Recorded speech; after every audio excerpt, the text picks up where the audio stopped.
কাগজ দিয়ে যে কলম তৈরি করা যায় তা বাস্তবে করে দেখালেন নাসিমা আক্তার। নিব ছাড়া এই কলমের পুরোটাই কাগজের। কলমের খাপ থেকে শুরু করে বাজারজাতকরণের পুরো প্রক্রিয়াতে ব্যবহার করা হয় কাগজ।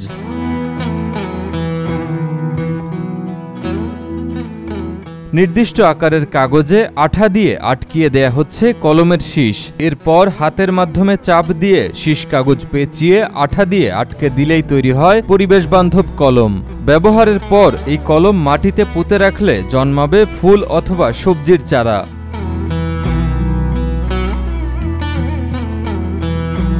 ছোটবেলায় খেলার ছলে ঝাঁটার কাঠিতে কাগজ পেঁচিয়ে কলম সদৃশ্য বানিয়ে মাটিতে আঁকতেন নাসিমা আক্তার। তবে ছোটবেলার সেই কল্পিত কলমকে বাস্তবে রূপ দিয়ে চারদিকে হইচই ফেলে দিয়েছেন এই নারী উদ্যোক্তা।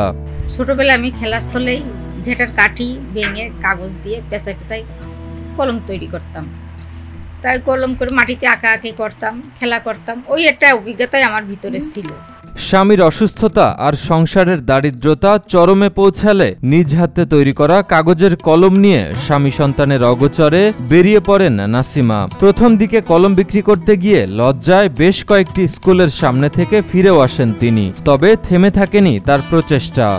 এমনই দারিদ্রতার শিকার হলাম যে সেদিন পিঠ আমার পুরো দেওয়ালে ঠেকে গেল, যে আমার না বেরোলি নয়। তার মাঝেও আমি 2 দিন করে এক স্কুলের সামনে আমি গেছি, যেও আমি ফিরে আসছি লজ্জায়, যে কেউ বলবে যে কাগজ দিয়ে কলম বানায় নিয়ে চলে আসছে, দেখো পাগল হয়ে গেছে মহিলা। এই মনে করে যায়নি, 2 দিন যে ফিরে আসছি গেটের সামনে থেকে। কিন্তু এমনই শিকার আমি হয়ে গেছি যে সেদিন দারিদ্রতার যে আমার না বেরোলি নয়। স্কুলের শিশুদের কাগজের কলম সম্পর্কে নিজ উদ্যোগে ধারণা দেন নাসিমা। হাতে তৈরি কলমের কথা শুনে শিক্ষার্থীদের আগ্রহ অনেক গুণ বেড়ে যায়। একদিনেই একটি ক্লাসে সব কলম বিক্রি করতে সক্ষম হন তিনি। শুরু হয় নাসিমার সফলতার প্রথম ধাপ। যখন আমি ক্লাসে বাচ্চাদের বোঝাতে শুরু করলাম যে আমার এই কলমটা কাগজ দিয়ে তৈরি করা আমার নিজের হাতে, তখন বাচ্চারা মানে অবাক হয়ে তাকায় থাকলো আমার দিকে। আমি বললাম যে আমার এই কলমটা লেখা শেষে ফেলে দিলে অল্প সময় মাটির সাথে মিশে যাবে, পরিবেশের কোনো ক্ষতি করবে না। এই বললে যদি তোমরা কেউ নিতে ইচ্ছা হয় তাহলে তোমরা আমার কাছ থেকে নিতে পারো। ওই কলমটা যে বাজার থেকে 5 টাকা করে কেন, আম্মু এই কলমটা 5 টাকা করে। তখন মনে করেন একটা ক্লাসে আমার পুরো 150 পিস কলম সেল হয়ে যায়। এই কলমটা লেখার পাশাপাশি পরিবেশের উপকারে আসে বলে জানায় নাসরিন আক্তারের মেয়ে রেবেকা সুলতানা। কলমের ভিতরে ফুল ও সবজির বীজ দেওয়া হয়, যার কারণে ব্যবহার শেষে কলমটি মাটিতে পুঁতে দিলে সেখান থেকে গাছের জন্ম হয়।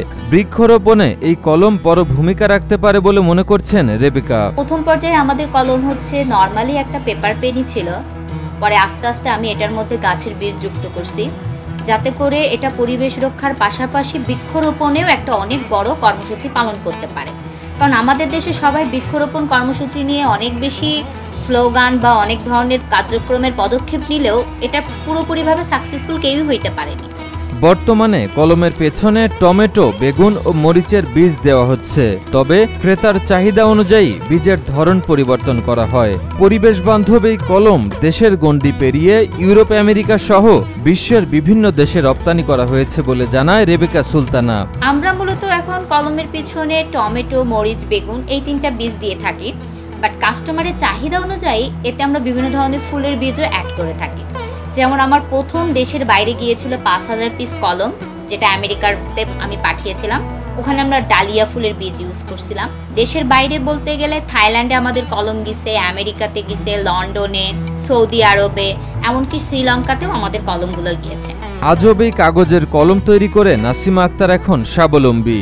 সেই সাথে 20 জন নারীর কর্মসংস্থানের ব্যবস্থাও করেছেন তিনি। কেউ মাসিক বেতনে, আবার কেউ কমিশনে তৈরি করছেন এই কলম। সংসারের কাজের ফাঁকে কাগজের কলম তৈরি করে বাড়তি আয়ের সুযোগ পেয়েছেন গ্রামীণ দরিদ্র নারীরা। মনে করেন এখন তো একার ইনকামে সংসার চলে না, স্বামী স্ত্রী উভয় পক্ষে যদি ইনকাম করা হয় তাহলে একটু সচ্ছলতা আসে। আমার হাজব্যান্ড সেলুনের কাজ করে, তার পাশাপাশি আমি কলমের ঘরে কাজ করি। আমি এখানে 2 বছর যাবৎ কাজ করতেছি। আমি এখানে সব ধরনের কাজই করতে পারি, সুতরাং আমি কলমের বীজটা একটু বেশি ভরি, এই কাজটা আমি একটু বেশিই করি। স্থানীয় স্কুলগুলোর শিক্ষার্থীরাও পড়ালেখার পাশাপাশি অবসর সময়ে কলম তৈরি করছেন। এতে পরিবারের আর্থিক সহায়তার পাশাপাশি নিজের লেখাপড়ার খরচ যোগাতে পারছেন তারা। এই কলম পরিবেশ বান্ধব হওয়ায় আগ্রহ বেড়েছে বলে জানায় আয়েশা আক্তার নামের এই ছাত্রী।